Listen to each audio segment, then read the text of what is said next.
오늘 우리가 신명기 29번째 시간으로 여호와를 잊지 말라라는 제목으로 같이 말씀을 나누도록 하겠습니다.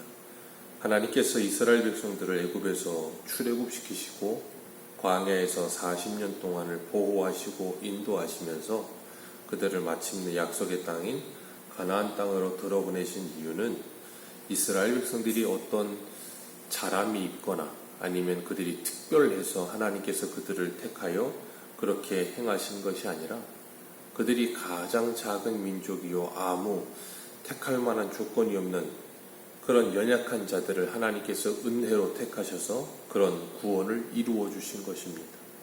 그리고 창세기 15장에서 아브라함에게 주셨던 그 언약의 신실하심을 하나님께서 지키시기 위해서, 하나님은 약속하시면 반드시 지키시는 하나님이십니다. 그래서 하나님의 언약은 반드시 이루어집니다. 예레미야 선지자는 예레미야 33장 2절에 보면 이를 행하시는 여호와, 그것을 지어 성취하시는 여호와, 그 이름을 여호와라 하는 자가 이같이 이르노라 라고 말씀하시면서 하나님에 대해서 소개합니다. 하나님은 이를 행하시는 여호와요, 그것을 지어서 성취하시는 여호와라 그러셨어요. 사람들도 무에서 유를 창조한다는 말을 할 정도로 도시를 형성하거나 어떤 건물을 짓거나 그럴 때 보면 참 아무것도 없는 허허벌판에 이렇게 새로운 신도시가 하나 생기는 걸 보면 참 신기해요. 그 모든 일들을 지어서 성취하는 사람들이 하나님께서 이 모든 것을 지어 성취하시는 것을 닮았기 때문에 사람이 그런 능력들을 가지고 있는 거거든요. 그런 것처럼 하나님은 하나님의 언약을 반드시 이행하시는 분이십니다. 그래서 창세기 48장에 야곱이 죽기 전에 아들들에게 축복할 때 이렇게 말을 해요. 나는 죽으나 하나님이 너희와 함께 계시사 너희를 인도하여 너희 조상의 땅으로 돌아가게 하시려니와 라는 표현을 합니다. 나는 죽지만 하나님은 너희와 함께 하셔서 너희들의 조상의 땅으로 돌아가게 하실 것이다. 그 유언을 남기고 야곱은 죽습니다. 그리고 그 아들 요셉이 애굽에서 야곱의 모든 아들들을 다 책임지고 애굽의 총리로 살다가 그 요셉이 죽을 때에서 요셉도 약과 같은 유언을 합니다. 하나님의 말씀대로 살다가 그 말씀을 마음에 담고 죽으면서 창세기 50장 24절 25절에 이렇게 유언해요. 요셉이 그의 형제들에게 이르되 나는 죽을 것이나 하나님이 당신들을 돌보시고 당신들을 이 땅에서 인도하여 내사 아브라함과 이삭과 야곱에게 맹세하신 땅에 이르게 하시리라 하고, 요셉이 또 이스라엘 자손에게 맹세시켜 이르기를 하나님이 반드시 당신들을 돌보시리니 당신들은 여기서 내 해골을 메고 올라가겠다 하라 하였더라. 야곱도 그렇고 요셉도 그렇고 다 똑같은 말을 하죠. 나는 죽지만 하나님은 당신들을 돌보실 것이고 하나님은 당신들을 그 약속의 땅으로 반드시 데리고 올라가실 것이다. 그때 내 해골을 잊지 말고 그 약속의 땅에 내 해골을 묻어달라고 이야기를 해요. 아브라함도 이삭도 야곱도 요셉도 하나님의 언약을 믿었어요. 그런데 그 하나님의 언약은 실현되지는 않았어요. 야곱 때에 가서 야곱이 애굽에 내려갈 때 하나님께서 아브라함에게 하늘의 별과 같이 바다의 모래와 같이 그 자손을 많게 하리라 그러셨지만 야곱 때에 가서 야곱을 지나서 야곱이 애굽에 내려갈 때 70명, 72명 그 정도밖에 되지 않았어요. 그러니 하나님의 언약이 이루어진다고 하는 것이 눈에 보이지 않는 거예요. 그러니 얼마나 답답하겠습니까? 그런데 그들은 다 그 하나님의 언약을 붙들고 멀리서 그 언약을 바라보면서 죽었어요. 그리고 히브리서 11장 13절에 이렇게 표현합니다. 이 사람들은 다 믿음을 따라 죽었으며 약속을 받지 못하였으되 그것들을 멀리서 보고 환영하며 또 땅에서 외국인이나 나그네로라 증거하였느니라. 아멘. 하나님의 약속을 멀리서 바라보면서 환영했다는 거예요. 그리고 그 후에 요셉을 알지 못하는 새로운 왕이 나타나게 하시고 430년이 지나게 하시고 이스라엘 백성들은 430년을 동안 사는 동안에 가나안에 대한 하나님의 언약은 까마득하게 잃어버리게 되었고 그들은 애굽에서 종살이하는 것이 자연스러웠습니다. 만약에 이스라엘 백성들이 애굽에서 종살이하는 게 편했다면 그들은 아마 계속해서 애굽에 살았을 거예요. 그런데 애굽에서 종살이 하다가 요셉을 알지 못하는 새로운 왕이 나타나고 이스라엘 백성들이 많아지기 시작하자 그 왕이 이스라엘 백성들을 괴롭게 하죠. 산하 정책을 써서 남자아이들은 다 죽이라고 명령하고 국고성 비둠과 라암셋을 쌓게 하면서 이스라엘 백성들로 하여금 좀 더 고역에 빠져들게 하니까 그들이 애굽에서 사는 게 힘들어지니까 그제야 하나님께 부르짖습니다. 그리고 하나님은 그 부르짖음을 들으시고 하나님의 약속의 사람 모세를 보내셔서 그들을 애굽에서 데리고 나오시는 거예요. 그 모든 과정이 하나님의 계획표대로 진행되고 있다는 거예요. 이스라엘 백성들은 430년을 사는 동안 애굽에서 나가야겠다는 생각을 하지 않았어요. 그들을 괴롭게 하는 왕이 나타나서야 그제야 애굽에서 나가고 싶은 생각이 드는 겁니다. 우리도 마찬가지예요. 이 세상에 안주하며 살고 싶어하는 것이 우리들의 본성일 수 있어요. 그런데 우리를 괴롭게 하는 사람들이 나타나고 우리를 괴롭게 하는 환경이 나타나고 상황이 나타나기 시작할 때 우리는 뭐예요? 주여 어서 오시옵소서가 되는 거죠. 오늘날 세상을 보면 그렇습니다. 하와이에서 불이 나고 캐나다에서 불이 나고 캐나다 산불은 지금도 꺼지지가 않아요. 그리스 면적 먹고 탔대요. 그리스 땅덩어리 한 나라의 땅덩어리만큼 산불이 나서 지금도 타고 있대요. 그 산불의 연기가 뉴욕까지 시커멓게 만들 만큼 그렇게 산불이 나고 있다고 하고 또 다른 쪽에서는 홍수로 다른 쪽에서는 지진으로 아니면 태풍으로 화산으로 전 세계적으로 별의별 일들이 다 일어나고 있습니다. 이런 일들이 계속해서 일어나게 하시는 이유가 뭐예요? 우리를 하나님께 부르짖게 하시는 거예요. 그럼 하나님이 뭐 하신다고요? 하나님께서 구원자를 보내신다고요. 오늘 본문 10절에 보면 오늘 본문 10절 같이 한번 읽어볼까요? 시작. 내 하나님 여호와께서 내 조상 아브라함과 이삭과 야곱을 향하여 내게 주리라 맹세하신 땅으로 너를 들어가게 하시고 내가 건축하지 아니한 크고 아름다운 성읍을 얻게 하시며 아멘. 아브라함, 이삭, 야곱을 통해 약속을 주셨던 그 맹세하신 땅으로 그들을 들어가게 하시고 그 다음에 거기서 건축하지 아니한 아름다운 성읍 주시고 11절에 채우지 아니한 아름다운 물건을 가득한 집을 얻게 하시고 파지 아니한 우물을 차지하게 하시고 심지 아니한 포도원과 감람나무를 차지하게 하사 내게 배불리 먹게 하실 때에 아멘. 여기 10절 하반절과 11절까지 이스라엘 백성들이 한 일은 아무것도 없습니다. 오늘날로 말하자면 나라도 주시고 집도 주시고 집안도 주시고 그리고 거기에 집안에 채워야 할 모든 가전제품도 다 주시고 직장도 주시고 하나부터 열까지 다 주셨다는 거예요. 그들의 삶의 모든 것이 하나님의 은혜로 그들에게 주어진 것이라는 겁니다. 눈만 뜨면 그리고 눈만 돌리면 모든 게 다 하나님이 주신 거예요. 오늘날 우리도 마찬가지지요. 우리가 눈 뜨고 보면 우리에게 있는 모든 것들은 다 하나님이 우리에게 주신 것입니다. 우리 주변에 하나님이 주시지 않은 것은 아무것도 없습니다.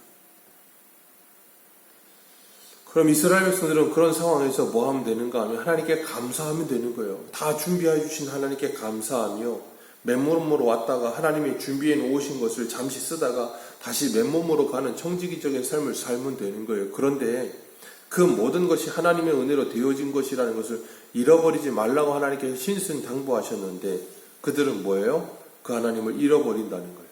12절 말씀 같이 한번 읽어볼까요? 시작. 너는 조심하여 너를 애굽 땅 종되었던 집에서 인도하여 내신 여호와를 잊지 말고 내 하나님 여호와를 경외하며 그를 섬기며 그의 이름을 맹세할 것이니라. 하나님을 잊지 말라. 애굽에서 너희들을 인도하여 내신 그 하나님을 잊지 말라. 광야 40년 너희들을 인도한 그 하나님을 잊지 말아라. 하나님께서 이스라엘 백성들이 간곡하게 부탁하신 것 딱 하나입니다. 하나님을 잊지 말라.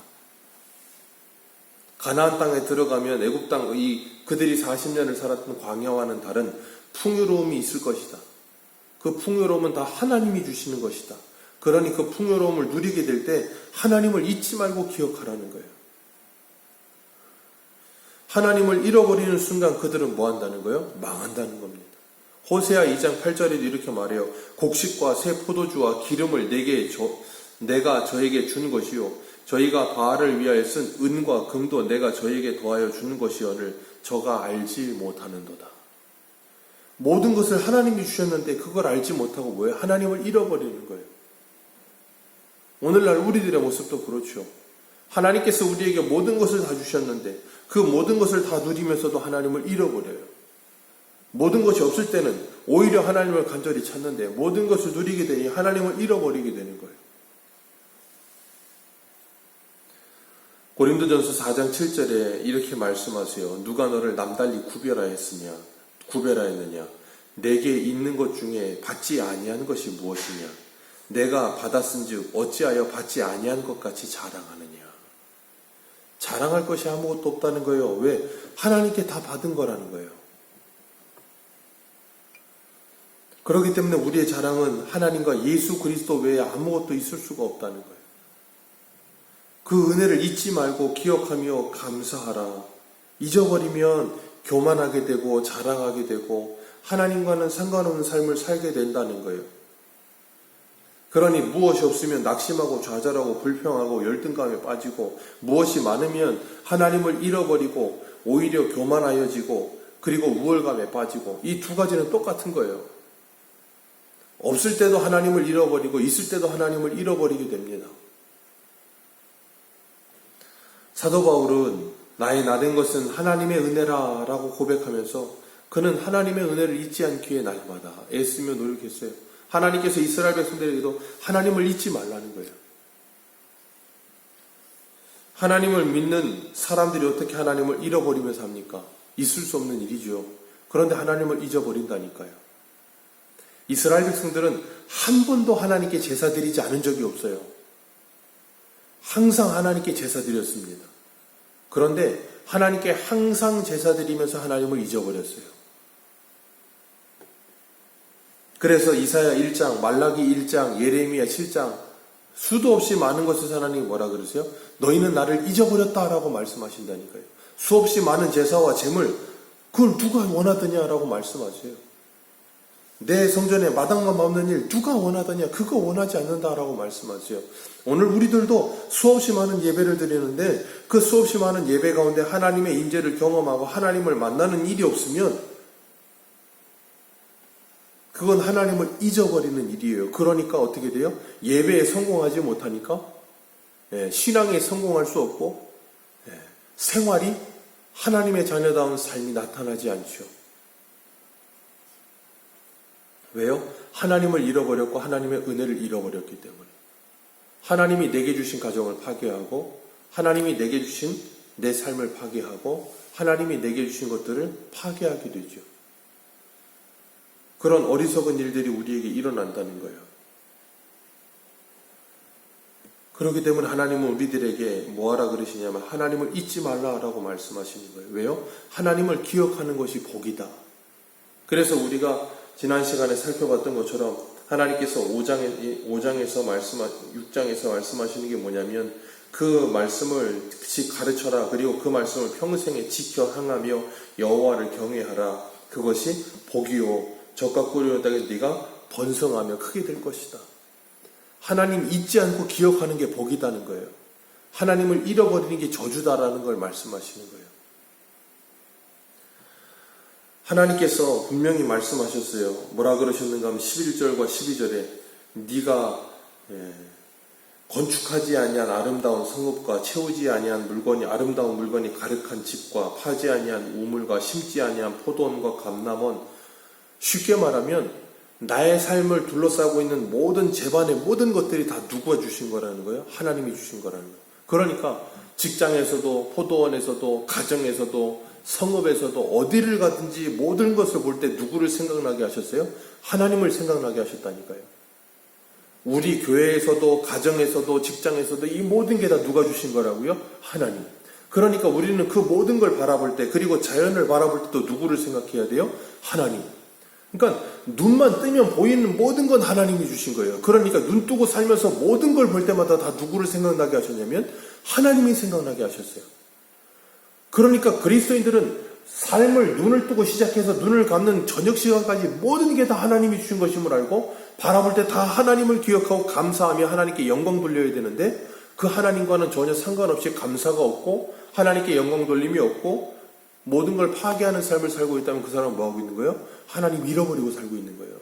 근데 우리는 그렇게 살면서도 나는 하나님을 잃어버리지 않았어 라고 이야기한다고요. 나는 예배 한번 드렸어. 나는 성경 한 장 읽었어. 근데 그 시간 빼고는 모든 게 다 하나님을 기억지 못하는 삶이라면 하나님을 잃어버린 거예요.